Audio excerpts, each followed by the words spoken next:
C'est un fils maison, Aza papa Yanda. Le pasteur Vangou, le pasteur Namakala, pasteur Namatete, aussi pasteur à l'Église. Alléluia.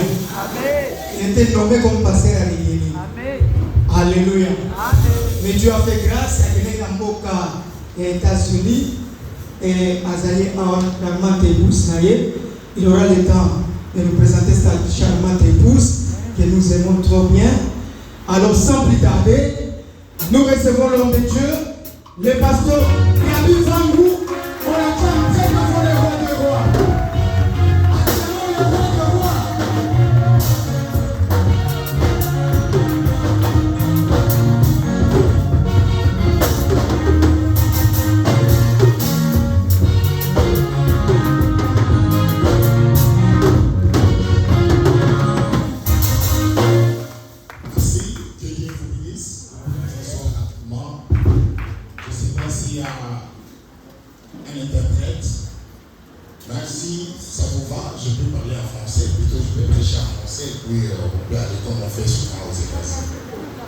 Merci beaucoup l'Église. Je crois que le pasteur a essayé de me présenter. Merci pour la présentation, l'homme de Dieu. Merci aussi pour l'invitation parce que la chair est chère. Mais je crois que nous allons... je suis avec ma femme, maman, pasteur Dalila Vangou. Elle est avec moi. Pour plus de détails, on va en parler. Laisse-moi vous présenter celui qui veut changer de vie. Je vais me présenter, votre vie va rester la même. Et si je vous présente Jésus, l'Église, je vais aller rapidement pour respecter notre temps. Nous allons parler sur un Dieu qui bouge.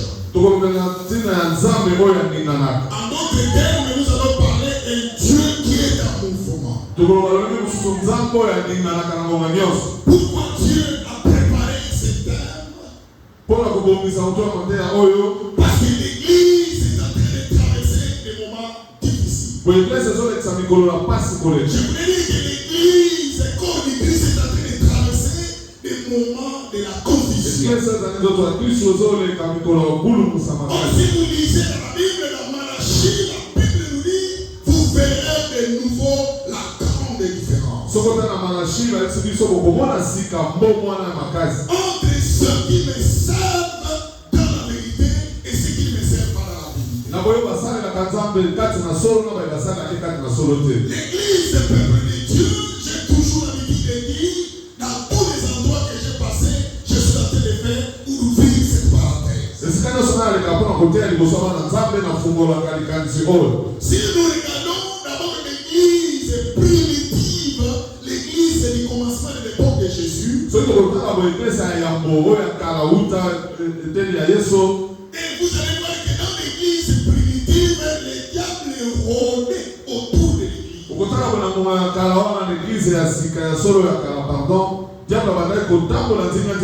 C'est-à-dire les diables étaient en dehors de l'Église, ils étaient en train de rôder pour chercher à entrer.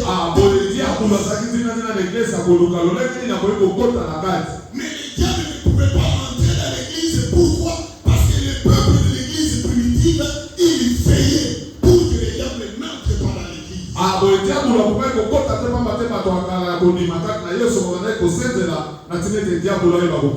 Aujourd'hui, l'Église finitive que nous sommes aujourd'hui, l'Église ne rôde plus, mais l'Église est à l'intérieur de l'Église.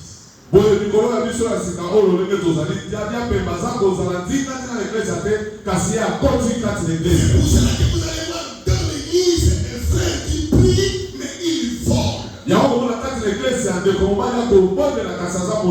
Dans l'Église, vous allez voir une soeur ou un frère pour la fornication dans l'Église.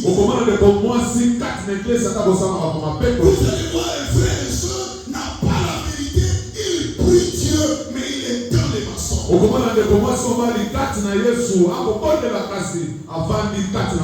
Aujourd'hui, il y a même les païens qui sont devenus des incrédules à cause de notre façon de vivre. La sanctification n'est plus prêchée dans nos églises. On a pu le lire dans Hébreu chapitre 12, verset 14. Il les chercher la paix. La Bible ne dit pas les chercher la paix, mais la Bible dit les chercher. C'est un travail de longue haleine. Et la Bible dit sans laquelle, et la sanctification sans laquelle, personne ne verra le Seigneur. L'église, nous serons surpris un jour. Nous étions dans l'église, mais nous nous retrouvons un jour. Pourquoi dans l'église, le peuple ne fait la facilité? Tout le monde veut voyager. Tout le monde veut qu'on parle de lui. Tout le monde veut être élevé. Mais laisse-moi dire l'église. La Bible dit c'est Dieu qui oriente, c'est Dieu qui conduit.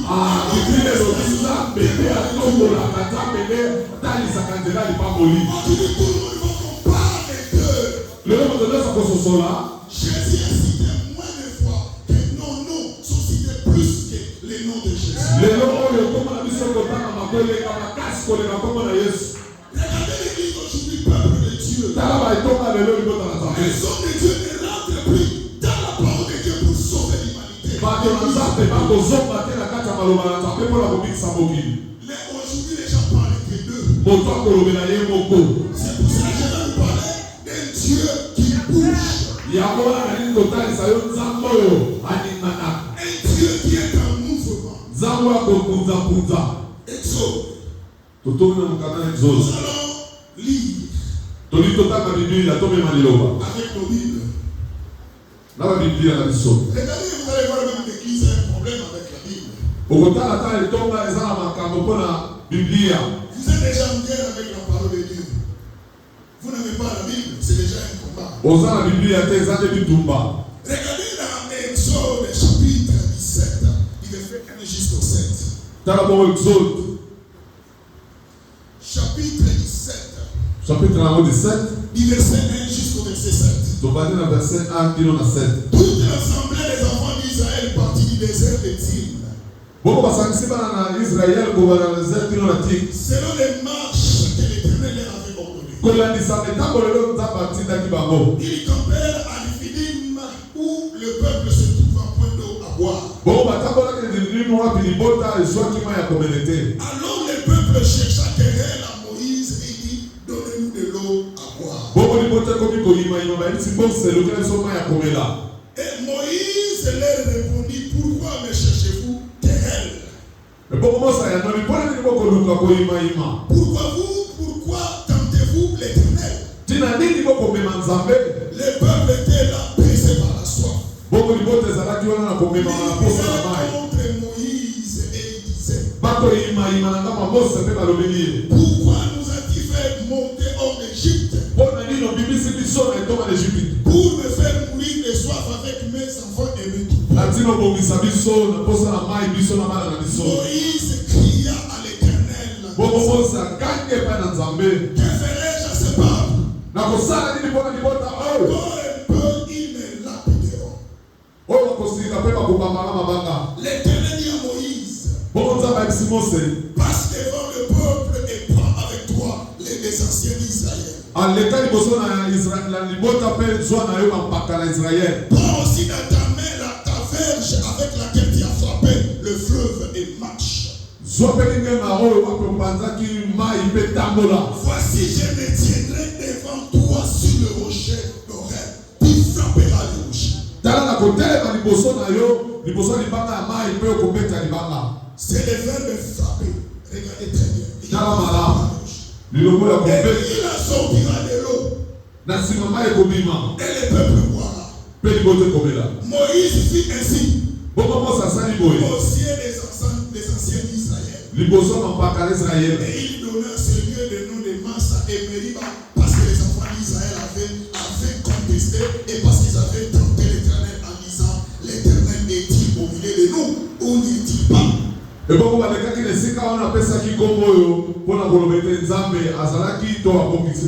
Merci beaucoup, ça c'est la parole. L'église, écoute-moi, peuple de Dieu. Les enfants d'Israël, quand ils étaient en Égypte, on ne les appelait pas les enfants d'Israël. On les appelait les Hébreux, qui veut dire étrangers. Et la Bible nous dit, les enfants d'Israël ont souffert pendant 400 ans. C'est dans la prophétie de Dieu. Il a dit que les descendants seront en captivité pendant 400 ans. Et la Bible nous dit que les enfants d'Israël ont fait 430. Ce que j'ai aimé, les chiffres 4 et 5, c'est accompli selon la parole de l'Éternel. Et la Bible nous dit lorsque les 400 ans s'est accompli, Dieu va libérer le peuple pour aller dans une terre promise. La Bible nous dit que Dieu dit, je vais vous emmener dans la terre promise qu'on appelle Canaan. Mais l'église, écoute-moi, la Bible parle de la terre promise, c'est-à-dire la promesse. Et chaque fois que lorsque nous prêchons la parole de Dieu, nous expliquons aux enfants de Dieu sur la promesse. Que ma sœur tu seras bénie. Mon frère tu seras béni.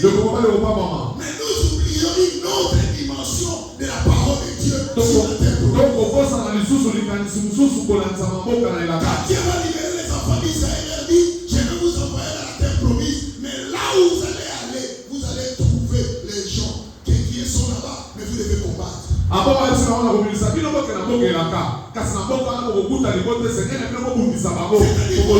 Ce ne sera pas facile, mais il faut combattre pour avoir ta vie. C'est pour cela que vous allez voir beaucoup des enfants de Dieu sont des lâches. Ils ne travaillent pas, ils ne font pas quelque chose, mais ils font la bénédiction.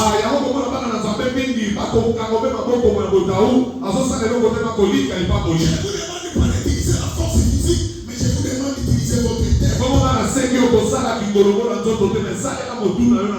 Parce que la terre promise, Dieu dit qu'il allait combattre en d'autres terres. Ce n'était pas seulement la promesse, mais c'était aussi la terre concuse, c'est la conquête.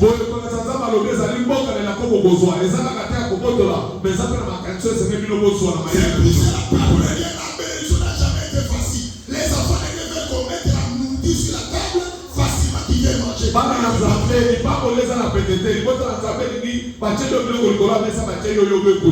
C'est pour cela que si c'était sur la tête des gens, aujourd'hui, ils ne comprennent pas la vie. C'est pour cela que vous êtes devenus des mendiants.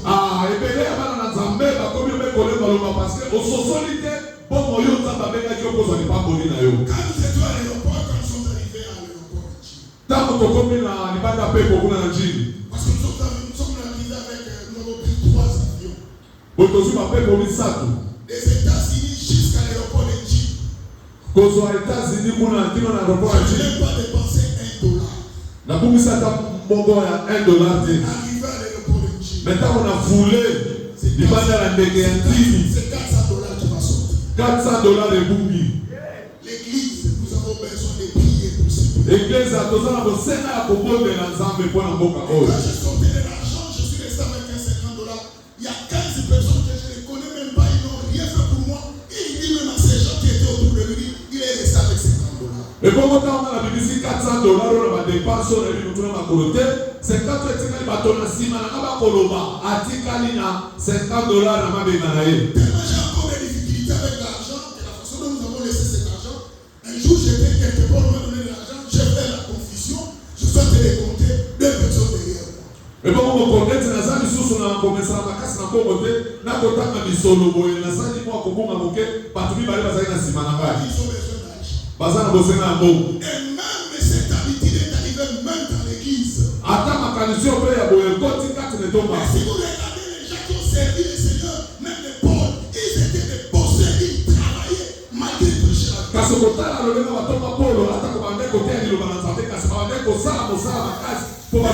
L'église, les enfants de Dieu, ils veulent la facilité. C'est pour cela que vous êtes prêts à vendre votre église.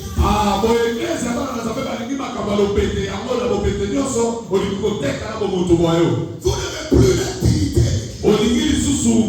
wana te.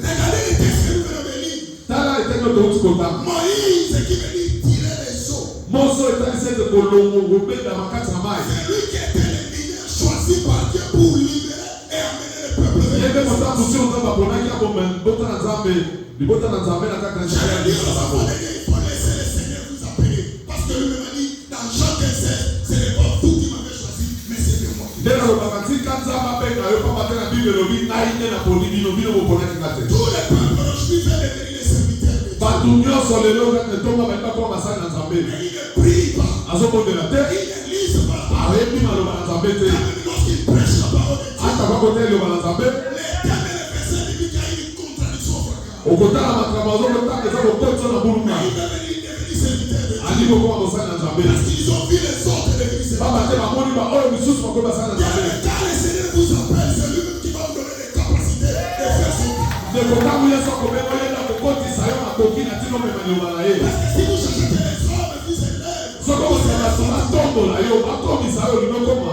Quand ces gens vous ont élevé, seront fatigués, ils vont faire pour. Ntango bato bakotombola yo balebi batiki yo kwei. Parce que dans l'homme, il y a l'eau et le sang. Kati na moto eza na makila mpe mai. Qu'on appelle l'expression sémétique, la faiblesse humaine. Oyo balobi bongo esala ete moto aza na botau na nzoto na ye. Si Dieu vous élève, Soki Nzambe akotombola yo, que lui ne donne une sommeil, ye alalaka mpa na kokaa vous te. serez toujours en esprit. okozalobe likolo na kuya ya loboko na ye. Laissez-vous être élevé par le Seigneur. Tika otambusame mpa na Nzambe. Moïse était choisi de Dieu. Mposa aponamaki mpa Nzambe. Le peuple Israël n'était pas n'importe quel peuple. Libota na Israele ezali libota ya pamba pamba te. Un peuple couronne, c'est-à-dire un peuple dédié. bazoloba eza libota oyo Nzambe apona. Prêt à tout. baza na makoki nyonso. Moïse devait le libérer. Mose esengeli bango kokangola Moïse bango. devait le conduire dans une terre promise. Mose esengeli abimisa bango na mboka ya La kaka bénédiction. mpo na lipamboli na bango. La Bible dit lorsqu'ils sont arrivés à Meriba Massa, ntango bakomi na mboka wana meri bamasa, le peuple avait une soif. libota oyoki mposa na mai. Ils ont besoin de boire. baza na mposa komela mai. Il dit Moïse, balobi Mose nous avons besoin de boire. toza na mposa komela mai. Et l'église, écoute-moi. eglesi ayoka mai. Si Moïse n'était pas choisi de Dieu, soki Mose aponamaki mpa na Nzambe te, il allait fuir.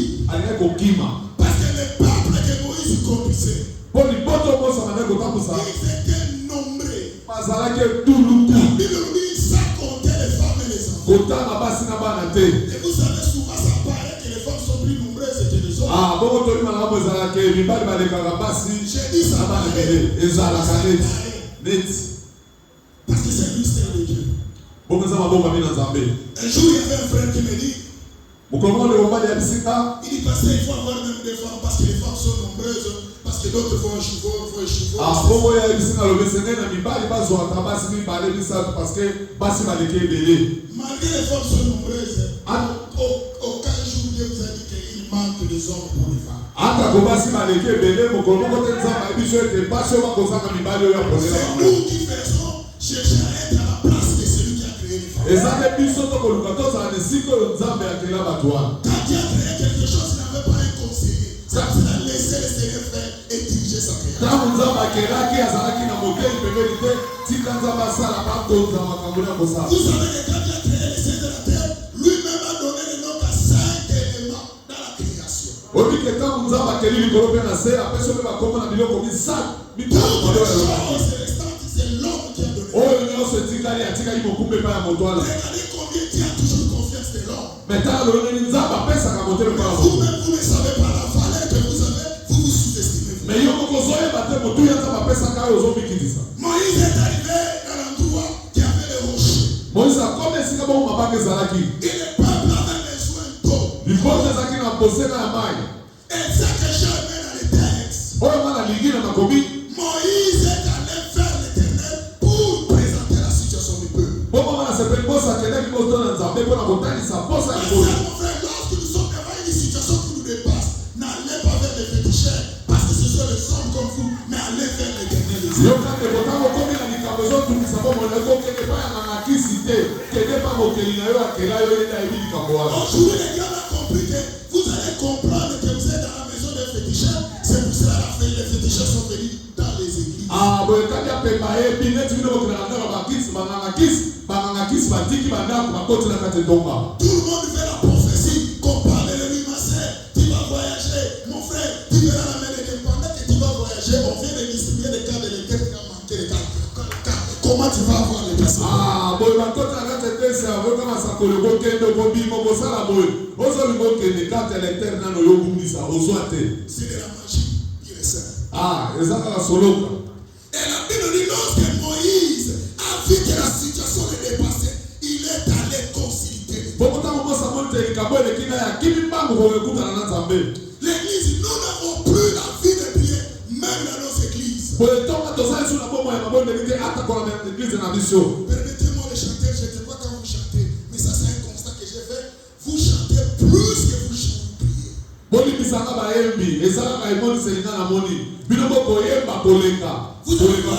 Vous allez remarquer que la liturgie que nous avons appris de prier, il n'y en a plus. Vous voyez les gens danser toujours, chanter toujours.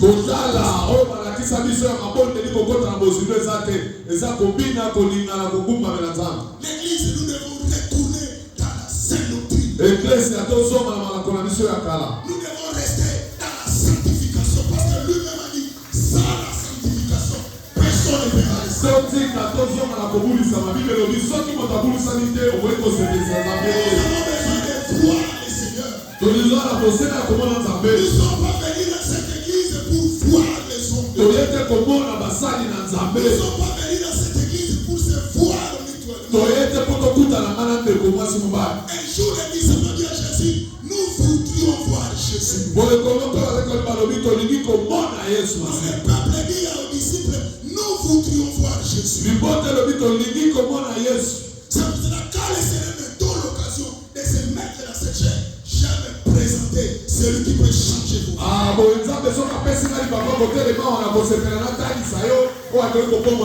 Je ne vais pas vous parler de tout ce que moi j'ai, cela ne vous changera rien. Mais je vous parlerai de Jésus. Voici ce qu'on attend et ce qu'on attend. Parce que lorsque vous allez avoir la foi, même si vous traversez des moments difficiles, parce que la parole est à vous, vous ne serez pas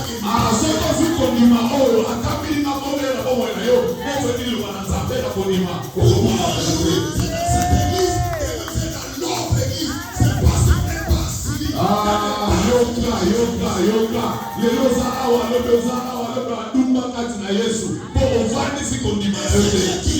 Vous dépensez plus d'argent que les charlatans, les gens qui vous mentent.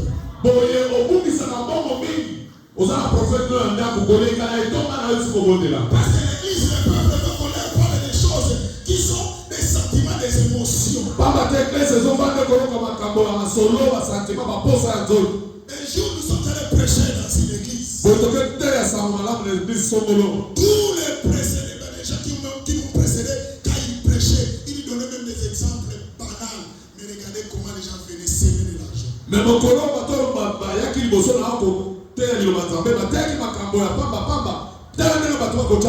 Et quand c'était à mon tour, je suis venu leur parler de la croix de Jésus. J'ai regardé dans les paniers néants.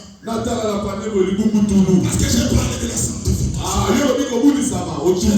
J'ai regardé ma femme. Je ne savais pas comment nous allons retourner.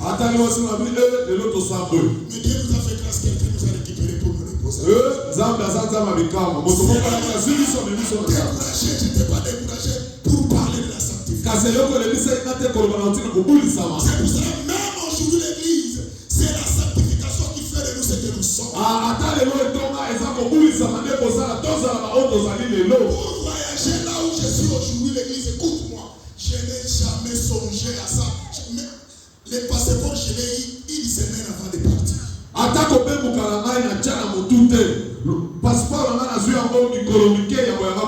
Mais Dieu a préparé, a ouvert un chemin que aujourd'hui que je me retrouve là où je suis. L'église, lorsque Moïse a vu que le peuple parlait, demandait le roi, il est allé vers l'Éternel. Quand la situation est difficile, l'église allait vers l'Éternel. Il y a des fois, moi ça m'étonne. On est que même des hommes de Dieu. Laisse-moi vous dire, quand je parle des hommes de Dieu, des mauvais, il y a aussi des bons. Parce que lorsqu'il y a des mauvais, il y a aussi des bons de l'église.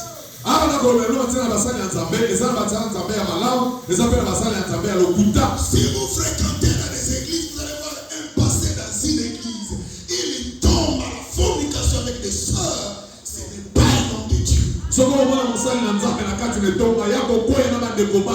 L'église, la sanctification n'a jamais été facile. Un jour, nous sommes allés prêcher, nous sommes allés prier dans une famille. Et quand nous étions en train de prier, il y a un ami qui m'a appelé pour aller dans cette famille-là qui avait les moyens. Et moi, à cette époque-là, j'ai crevé, je souffrais à l'église. Et quand on prêchait la parole de Dieu, et dans cet endroit-là, ils étaient touchés de la parole de Dieu.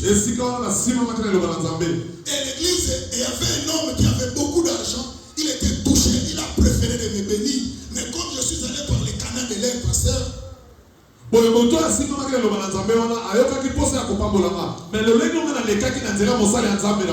mais l'homme de Dieu m'a épargné, m'a éloigné. Moïse a compris que quand nous sommes devant une situation difficile, à genoux droit, cherche la face de Dieu.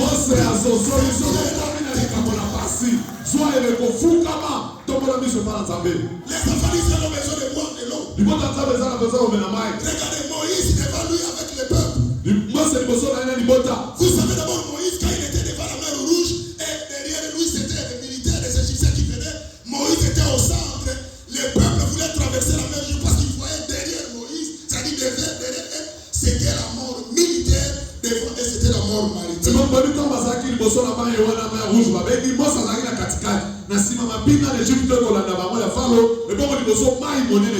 Moïse a compris qu'à des situations difficiles, bien aimé, le Dieu que nous servons, il est facile, il est simple, le Dieu n'est pas compliqué.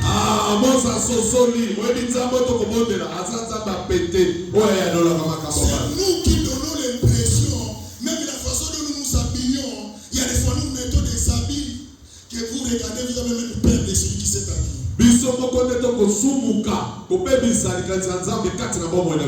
Jésus a même des disciples qui dormaient dans son sein. Essayez d'aller dormir dans les seins de ton pasteur si tu vas rester. Pour voir combien celui que nous servons est plus simple que nous qui sommes des hommes. Moïse dit maintenant, il prie à l'Éternel. La Bible dit dans le verset 6, voici je me tiendrai devant toi sur le rocher de Horeb. Bien aimé, pourquoi Moïse va faire le miracle devant un rocher? Moïse était devant le rocher, mais Dieu lui dit je serai devant toi. Et Dieu lui dit tu frapperas le rocher. Le verbe que Dieu a dit à Moïse, c'était le verbe frapper. L'église, permettez-moi, nulle part dans la Bible que Dieu a dit à Moïse, tu frapperas une fois, Moïse a frappé deux fois. Ça ne se trouve pas. Aujourd'hui, ce qui nous dit l'église, il y a un thème que j'ai préparé sur les 20 paroles. Seigneur, ta présence est l'absence totale du diable. Il dit total. Ce sont des 20 paroles. Chanter, c'est prier des fois.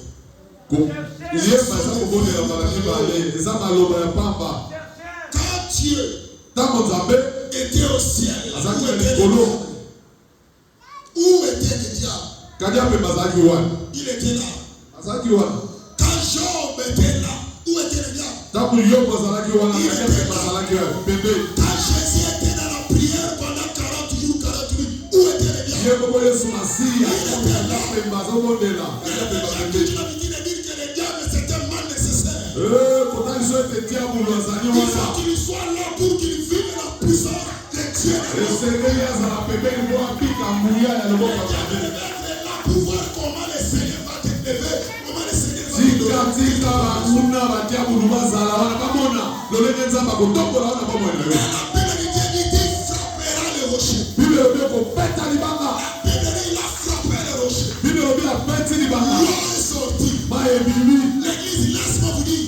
Tikala ebisabino. L'eau dans la Bible représentait la parole de Dieu car l'eau est sur place. Bible le nzambe lobi maye kotalisa liloba na nzambe soki bibi. Car l'eau est un mouvement représente le Saint-Esprit. Ntango maye koningana ezotalisa molimo santu. Or la Bible nous dit que c'est un rocher que Moïse a frappé, c'est un rocher de Jésus. Ok, Bible lobi ete libanga esika omo sabetaka eza bongo Yesu Masiya. C'est le rocher de secours. Okoki kotala te libanga oyo ya motuya. On appelle le Pénézé le rocher de secours. Babelaka mpona na mando mpe libanga ya Il y motuya. a des situations qui nous arrivent dans la vie, nous sommes dépassés, mais nous croyons que le rocher de secours. Atako likambo ekomaki biso eleki mayele toyebi ke libanga ya ekimelo ezali. Moïse ne pouvait rien faire. Moïse mpo akosala eloko te liboso ya libota na Israele. La Bible dit, Dieu dit, je serai devant toi. Nzambe alobi nakozala liboso na yo. Bien aimé, le temps est arrivé de ne pas mettre Dieu derrière, mais mettons Dieu devant. Mose akoki koma liboso ya libanga te kotya nzambe nsima te Les enfants liboso. d'Israël, Dieu n'est plus au devant, Dieu est derrière. Na liboso ya libota ya Israele nzambe azalaki liboso te me na nsima. Bien aimé, ce n'est plus le temps de la confusion. Mettez Dieu dans ta vie. eza esika obetaka bakute tia nzambe liboso. Les jours qu'on était en train de passer à la migration, mokolo na koleka bongo na immigration. quand je présente mes documents, soki natalisi mikanda les gens me faisaient passer bato bakolekisanga directement. mbala moko. Si c'était autour de maman pasteur, soki natua mama ils paster regardaient. batali nyonso Bien aimé, quand vous êtes Dieu devant vous, soki otie nzambe liboso vous n'allez pas faire l'effort. okosala makasi te. Dieu que nous aimons va vous accompagner. nzambe oyo tosalela kolekisa yo. Le temps que nous vivons, c'est le temps que Dieu vous utilise. eloko tokobela ezali eloko ya nzambe oyo kotia ye liboso. Dans le Dieu que je vous présente, c'est un Dieu de la simplicité. nzambe oyo akotelasa nzambe abopete. À genoux, toi seulement invoque ce Dieu. fuka mabelelo mpe nzambe wana yo vanda kimia. Dieu n'a pas besoin de gymnastique. nzambe azala koninganinganana te. Dieu n'a pas besoin des incantations. azala koseki osala makambo minene te. Dieu est dans sa parole. nzambe azala maloba na ye. Retournons dans la parole de Dieu. ye na kati ya liloba na ye. Commencez à lui rappeler. banda koloba na ye. Celui qu'on appelle le rocher. talisa yo nde libanga. Si vous lisez dans 1 Corinthiens 10, sokotenga ye kote la Bible nous dit que c'est un rocher que les gens ont pu abibe lobi libanga bato babwakaki. c'est un rocher de Christ. oyo wana ezali yesu Mais masiya. la première dimension, Dieu dit qu'il frappera le rocher. wana liboso bibe lobi okobeta libanga. L'eau va sortir. ma ekobima. C'est le verbe de frapper. eza maloba beta. Regardez la deuxième dimension. tala eteni ya mibale. Nombre, tanga na nombre chapitre 20. chapitre nango 20. Nous n'allons pas aller loin rapidement. Nombre, chapitre 20. Nombre, chapitre 20. Dans le verset 1 jusqu'à 12. tobanda motanga yango. Toute l'assemblée des enfants d'Israël arriva dans le désert de Tine. bongo libota na israeli nyonso bakomi na bisika bokauka etini. Dans Exode, ce n'était pas Tine, il n'y avait pas les T. Il y avait S-I-N. Mais maintenant, il y a les T. bongo Le premier mois, moya liboso le peuple s'arrêta à Kadès. libota etelemi na kadesi. C'est là que mourut Marie et qui fut enterrée. esika wana leli na mari bakundama. Il n'y avait point d'eau pour l'assemblée. ezalaki na mai te mpo na libota. Et on se souleva encore contre Moïse et contre Aaron. mpe batombami lisusu epa na mose mpe alona. Le peuple chercha querelle à Moïse et dit, bongo libota bakei na nsima na mose mpe balobi. que n'avons-nous expiré?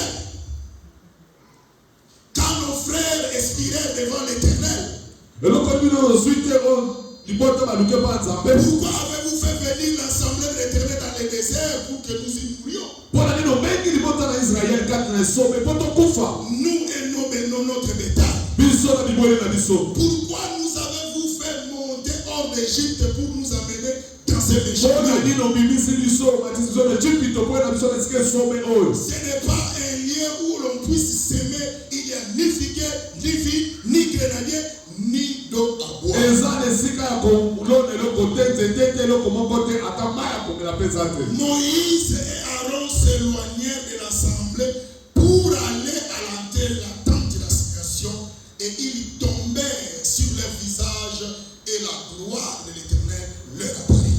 bongo mose na alona babendanaki milongo na nzambe pe bakwesaki milongo na bango pe mondimo na nzambe. Les hommes qui ont vu cette situation se sont retirés pour aller chercher la face. Nesiko libote tomboke tombami bango babendani. L'église c'est un peuple Dieu, vous n'êtes pas un peuple de l'homme. Oza libota na nzambe, oza libota na motote. L'Éternel parle à Moïse. Nzambe alobeli Mose. Et dit, alobeli parle avec. soit likenga. Convoque l'assemblée. Benda libota. Toi et ton frère Aaron. Yona ndekono alona. Vous parlerez à leur présence. Boko lomba na liboso na bango. Il ne dit pas vous allez frapper des fois. Alobi te kobeta maladi ba. L'autre fois nous avons dit tu frapperas. Ba liboso alobi kobeta. Mais la deuxième fois il dit tu parleras au rocher. Ba alobi yo kolobela libanga. C'est le verbe parler l'église. E komi loba na kolomba. Je précise et nous connaissons en partie comme l'apôtre Paul. Tolobi na sembo toyebi malamu. Nous croyons à la progressivité de la révélation. Toza kolombi sa mana kokende liboso na moni sene na Il nzambe. dit vous parlerez au rocher. Alobi kolobela libanga. En présence au rocher. Na libota libanga. Il donnera ses eaux. E komimisa mai. Tu feras sortir pour eux de l'eau du rocher. E komimisa bongo mai ya Tu libanga. abreuveras l'assemblée et leur bétail. Bakopesa libota pe Et libwe. Moïse prit la verge qui était là devant. E bongo Mose azwi nkembo ezalaki liboso. Comme l'Éternel lui avait ordonné. Lolenge nzambe alobelaki ye. Moïse et Aaron convoquèrent l'Éternel. Mose mpe alona babengi libota na En nzambe. présence et en face du rocher. Liboso na libanga. Et Moïse leur dit, écoutez donc rebelles. Est-ce que ce rocher que vous alobi voyez? boyoka bino batomboki eske libanga ekoki kobimisa mai. Et Moïse puis leva la main et frappa 2 fois le rocher avec sa verge. ebongo Mose atomboli loboko na ye abeti libanga mbala mibale. Moïse va frapper maintenant 3 fois. Pas 2 fois.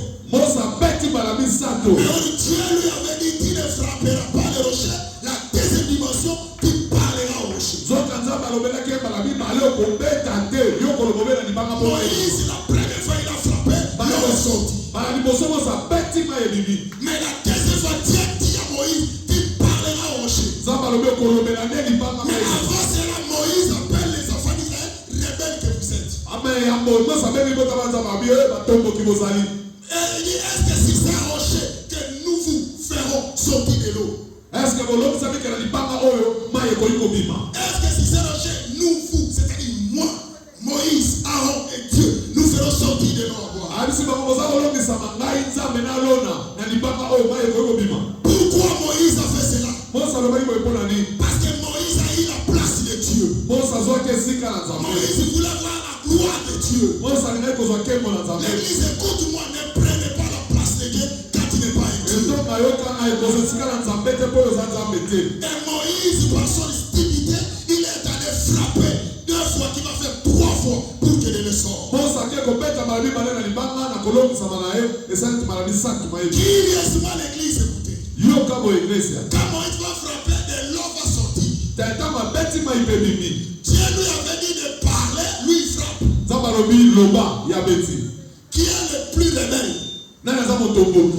Parce qu'il appelle le peuple rebelle que vous êtes. ye abengi libota batomboki. Mais nani Dieu lui motomboki ya a solo. dit, tu parleras au rocher. nzambe alobi okolobela libanga. Moïse n'avait pas compris la dimension que Dieu était en train de leur donner. Mose amonaki te emoniseli lolenge nzambe Quand akoleka Dieu ye. était choisi comme leader, laissez le Seigneur vous diriger. soki nzambe atomboli yo neti emoniseli tika Laissez le Seigneur vous donner les inspirations. nzambe alakisa yo nzela. Dieu savait pourquoi il avait dit à Moïse, tu frapperas. ayebisaki mpo na nini Mose ayebaki ya Mais kobeta. la deuxième fois, Dieu n'avait pas besoin qu'il frappe. mbala mibale nzambe azalaki na posa ya kobeta libanga C'était te. le problème de lui et Aaron qui étaient des frères rebelles. ezalaki likambo na ye na lo na nde ekomaki rébellion. Celui qui appelle quelqu'un impunique, c'est lui qui est le frère impunique. oyo kobenga moto impiniki ye nde aza moto na Celui qui ndumba ya appelle solo. quelqu'un voleur, c'est lui qui est voleur. oyo kobenga moto moyibi yo moko nano oza moyibi. Moïse appelle les enfants d'Israël des rebelles, mais c'est lui et Aaron qui est des frères. ye Mose abekisi libota na ezalaki batomboki nzoka ye Dieu nayo lui avait dit, tu parleras au rocher. nzambe abisi okolobela libanga Tu ne frapperas pas au rocher. okobeta te. Dieu ne lui a pas dit de frapper. nzambe abisi obeta te. Dieu lui avait dit de parler au rocher. okobi lobela libanga. L'église, écoute-moi. eklesi ayokanga. Moïse n'avait pas compris que la première fois, Mose asosolaki te mbala yambo c'était le verbe frapper. ezalaki liloba ya kobeta. Écoute-moi les enfants de Dieu. yokanga bana nzambe. Écoute-moi homme de Dieu. yokanga basali na nzambe. Quand Dieu te donne l'inspiration, soki nzambe apesi emoniseli. quand Dieu t'utilise à une inspiration, soki atalisi yo likambo songolo. ne restez pas dans cette inspiration parce que le Dieu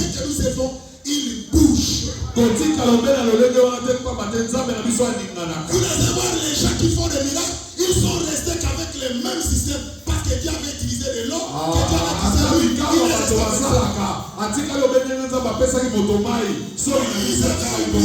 Que le Dieu qui avait demandé de frapper le rocher n'est plus dans le verre de frapper, il est devenu dans le verre de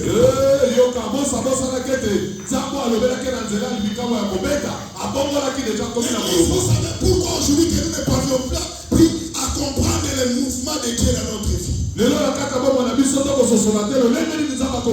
L'église est dans la distraction.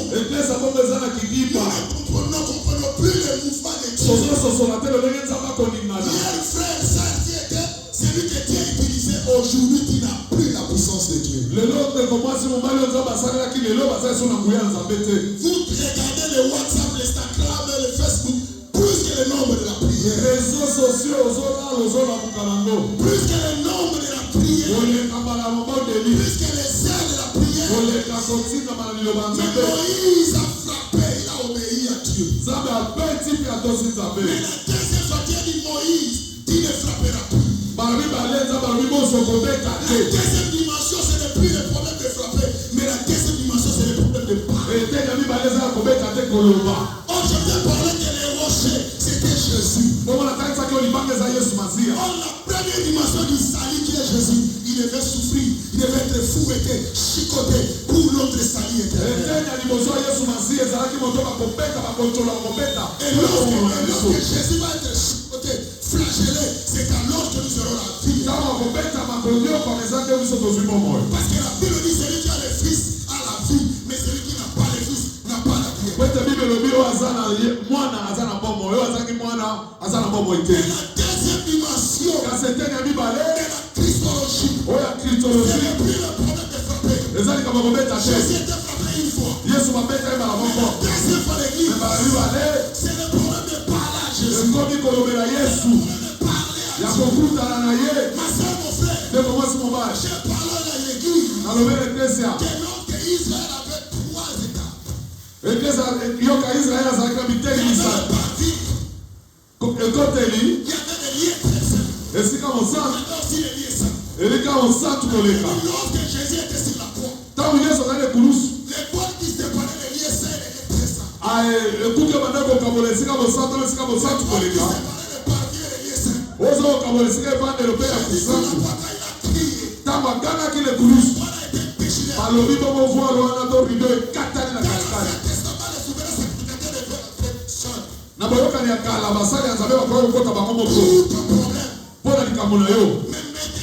Depuis que Jésus Mais où d'ailleurs soit pour faire les coulisses? Dans les coulisses. parce que la première dimension de la rocher, Et ça a été le cas de Bosso et c'est Molo. la souffrance. Ça veut dire à nous quoi? Toi et moi maintenant, Dans la yole lo. nous avons l'accès Tozana bokot. à plein d'années présents. Ya bokota bisika osatu koleka. Koloba na nzambe. Expliquer ton problème. Koloba na tina likambo na yo.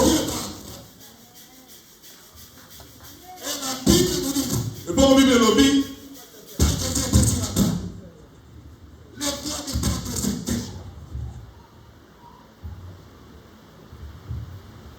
les voies du temple se déchirant en deux. Et la Bible nous dit, nous avons aujourd'hui l'accès Tozana bokoti. d'entrer dans les liens très saints. Laissez passer à bokota nesika bosatu Moïse et koleka. Aaron Moi c'est na lona. n'avaient pas compris que le Dieu qu'ils servaient Parce que cela que nzambe était en bakosalela. train de bouger. Azako ningna. Le Dieu que nous servons, l'église, Zambo to kosala l'église. c'est un Dieu qui est en mouvement. Azata bo ningna la Vous kanina. pouvez le chercher de cet endroit. Okoyi ko lukena ngambo yo. Il vous répond. Aya no yo. Ne restez pas là-bas. Totika la kuna te. Suivez le mouvement de Dieu. La ndalo lenga ko bema yo. C'est Dieu la peut-être de plus. Akoyi ko ba lenga kuna. Les gens de l'autre côté. Kote mungamu mususe sa leki. L'église aujourd'hui, Église lelo. tellement nous sommes dans la distraction. Le lenga toza distrait. Nous n'arrivons plus à comprendre le mouvement de Dieu. Tozo so la te ko ningana na Yesu. C'est pour cela même dans l'église, Ya mwana ko mona ta l'église. on est en train de nous entretuer. Tozo ko miboma na biso na On biso. mettre des poisons. Ba poison. Mais l'église, lorsque nous étions encore dans les Seigneurs, Mais tant toza kat na Yesu. hier j'ai parlé avec notre sœur. Lobi na lobela batana na biso nzambe. À l'époque là, nous étions encore avec des sœurs, des très belles sœurs. Nilikuwa toza kama de babasi ya kitoko. L'église, même pas penser de demander à la sœur la main. Likanisa ta kozwa ndeko boye. Liba les ate. On voyait Jésus Pourquoi même si vous regardez humainement parlant, même si nous récupérons la sœur, on va aller où? Comme David disait, où irais-je encore, où ferais-je encore? Je vais aller avec elle. Parce que manger d'abord, c'était déjà nous mangeons en délestage. Je me rappelle un jour, nous sommes allés en retraite avec une sœur. Nous étions enfermés pendant 3 jours à sec dans la même maison. Nous ne sortions pas, tout était dans la maison. C'est-à-dire douche, toilette, tout. Dans la prière, moi et la sœur, seul.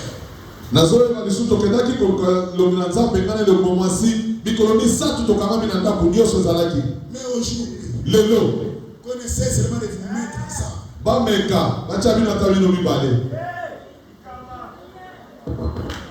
Église, nous devons suivre les mouvements de Dieu. Cette sœur, quand on partageait avec elle, je l'ai appelée hier, elle était aux États-Unis. Elle me dit, mon frère, nous rappelons quoi à l'époque là quand on servait le Seigneur. On ne pensait même pas que celui-ci, non, on s'est voyé frère et c'est d'abord le Seigneur. Et puis nous à cette époque-là, quand on prêchait, ou soit on faisait la modération, ou on faisait quelque chose chanter, on ne nous demandait pas de l'argent.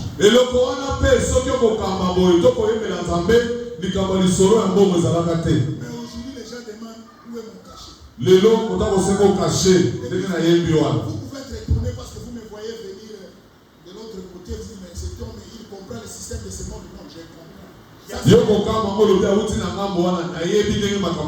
Ça c'est les choses de Dieu, laissez le Seigneur vous bénir. Celui qui est à côté peut te donner $100, mais le Seigneur peut te donner quelque chose qui change.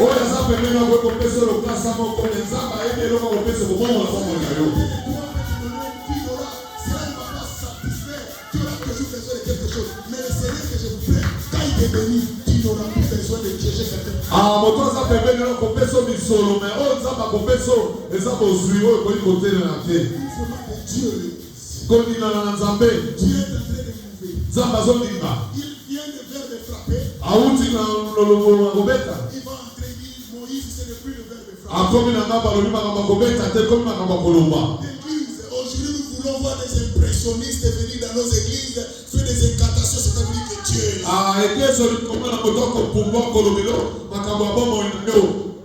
Quand je vous ai parlé de l'histoire d'un ami qui m'a invité pour aller prier dans une famille, encore d'autres qui avaient aussi les moyens, quand on priait, le Seigneur m'a donné la parole de connaissance, j'ai donné à cette famille la parole de connaissance.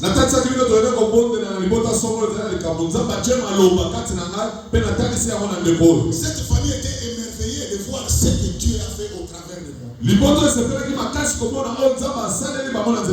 Maintenant, qu'est-ce qui va se passer? Cette famille va oublier que je suis venu grâce à mon ami. Ils vont abandonner mon ami pour s'attacher à moi. Pourquoi? Parce qu'ils ont vu ce que le Seigneur a fait au travers. L'église, vous savez qu'est-ce qui s'est passé? J'ai fui cette famille. Il m'appelle au téléphone, il me dit, l'homme de Dieu, on avait besoin de toi, mais comment tu es parti? Je les ai posé la question, oui, vous me connaissez parce que vous m'avez vu venir chez vous. Il dit oui. Mais avant cela, je n'étais pas venu chez vous. Il y a quelqu'un qui m'a amené vers vous. Je ne peux pas sauter la personne, venir m'attacher à vous. Donc vous devez être sérieux. Contactez d'abord celui qui m'a amené vers vous. Mais vous, dans vos églises, un homme vient et vous sautez même votre passé sans demander la permission.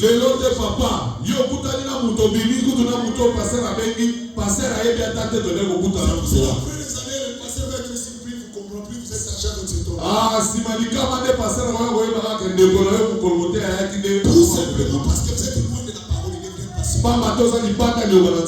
Un jour, nous sommes allés prêcher, il y avait une femme qui saignait. La Bible, la verset là, j'ai appris ça. J'ai vu une femme, j'ai amené ma femme vers cette femme-là quand Dieu a agi.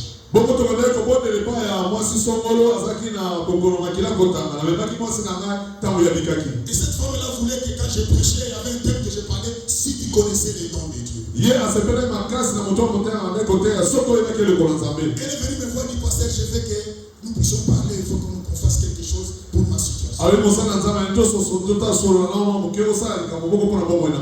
Je lui ai passé d'abord chez ton pasteur.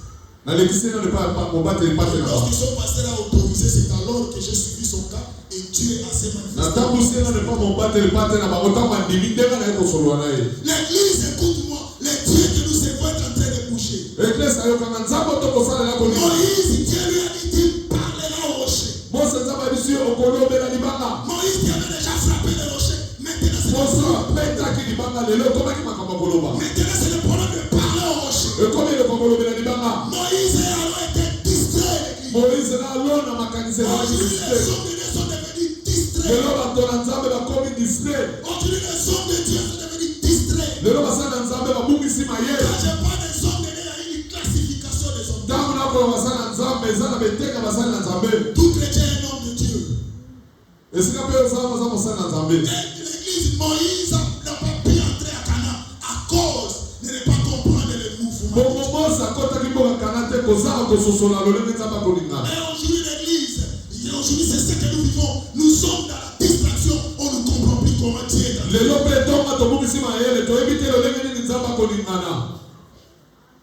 Un homme de Dieu qui vient vous dit, Dieu m'a donné des révélations. Ton père est sorcier, ta mère est sorcière. Oui, ce sont des sorciers. Mais tu crois cela? Où est ton Jésus? Si cet homme-là est sorcier, c'est-à-dire il est sorcier gentil. Parce que quand tu étais encore enfant, il t'a laissé grandir. Il ne peut pas l'accepter quand même avec sa sorcellerie de gentillesse. Et de prier pour lui. Aujourd'hui, les hommes de Dieu qui prêchent aussi la parole et qui viennent de nos églises, ils ont séparé les couples, ils ont séparé les couples. Et l'autre a prêché et dit, cette femme-là n'est pas ta femme. Après quelques temps, c'est lui qui récupère cette femme.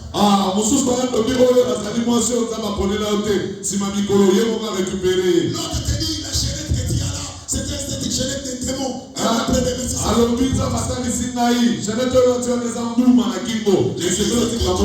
Retournons dans la sanctification.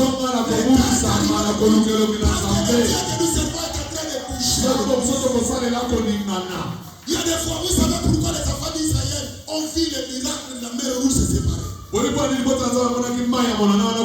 Parce que Dieu leur avait dit, Moïse dit, restez en place. Il restait en place. Vous allez voir la terre.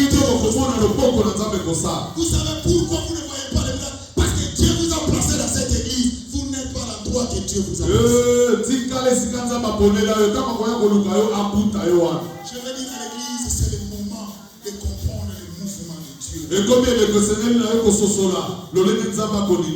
Nous allons nous lever et l'église, c'est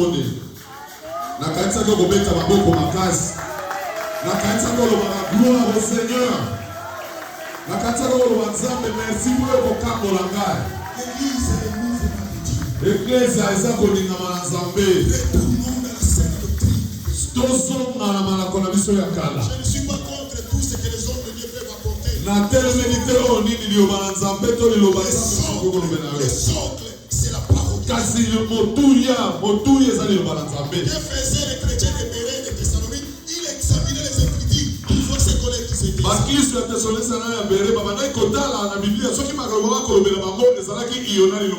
Aujourd'hui, l'église fait les sentiments, les émotions. C'est ça, le peuple de Dieu ne comprend plus les mouvements de Dieu. Dieu est en train de mouver. Pour ta situation, fais attention, Dieu est en train de mouver. Il faut comprendre Dieu est où pour ma situation. Nous allons prier un peu. Je veux que tu poses la question à Dieu, Seigneur, où es-tu? Seigneur, où es-tu pour ma situation? Parce que toi tu attends Dieu, tu as déjà mouvé parce que tu ne comprends pas les mouvements de Dieu. Nous sommes tombés dans des distractions, d'Instagram, de Facebook, de tout ça. Nous ne comprenons Dieu qui a une réponse pour nos vies, il est en train de bouger. Papa te osawa ozala kobunga okangami na biloko ezangi ntina okososola te nzambe akolingana ninga aza wapi mpona likambo na yo. J'ai vu un serviteur de Dieu qui est en train de prêcher, lui-même il fait des services pendant qu'il prêche. namoni mosala nzambe mosu akoteya ye moko akomizwa bisili ngongo akoteya. Ça c'est le retour de Christ précédent. alobi vraiment oyo eza bozoki ya nzambe ya lombango. Le monde de l'église, réveillez-vous. mokili na etonga tolamo. Ma sœur, la réussite de la vie de quelqu'un ne dépend pas des autres.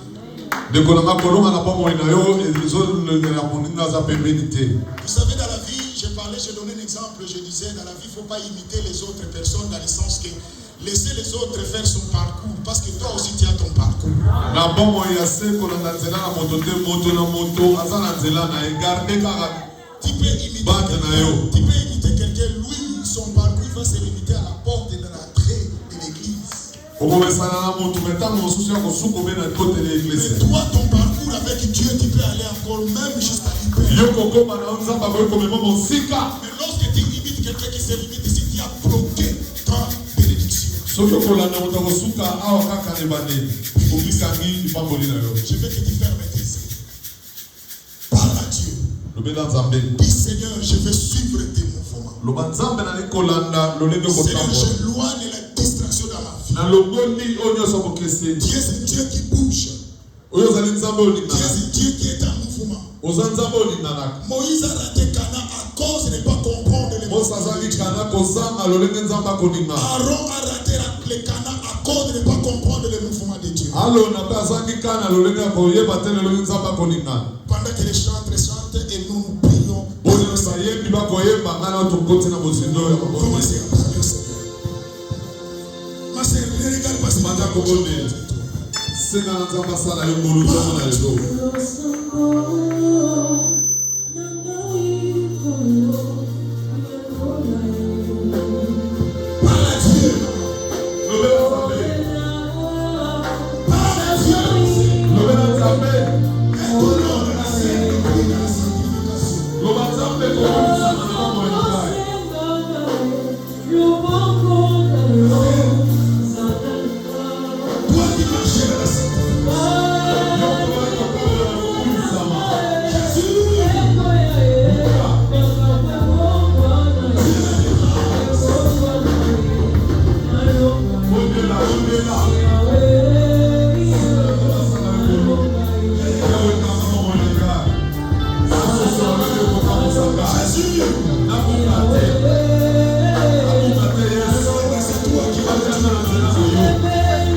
Seigneur notre Dieu, notre Père. Toi qui es le Dieu de la Bible. La Bible nous dit il envoya sa parole et sa parole est dit. Yahweh, c'est toi qui nous as envoyé pour parler de toi. Que l'église retourne dans les valeurs exactes de Dieu. Yahweh, que ce peuple retourne dans la loi de Dieu. C'est toi qui me dis, c'est toi qui élèves, c'est toi qui fais les grandes choses. C'est Dieu qui bouge. Seigneur, je te prie d'ouvrir les yeux à ce peuple. Seigneur, qu'il ait soif de la grâce et le miracle. Seigneur, qu'il ait soif de la grâce et le miracle. Père, Papa, toute puissance qui ne lève pas ton nom. Toi, démon. Toi, envoûtement. Toi, mari de nuit. Toi, femme de nuit. Toi, avec les mains. Je te sors. Je te chasse. Au nom de Jésus. Libère. Libère. Car c'est corps le temple du Saint-Esprit. Je déclare que les portes s'ouvrent. Qu'ils vivent la perdition. Qu'ils vivent la réponse à la vie. Dans le nom de Jésus. Dans le nom de Jésus. Que la grâce et la faveur du Seigneur soit avec nous. Dans le nom de Jésus. Nous t'avons ainsi prié. Amen. Oui, amen.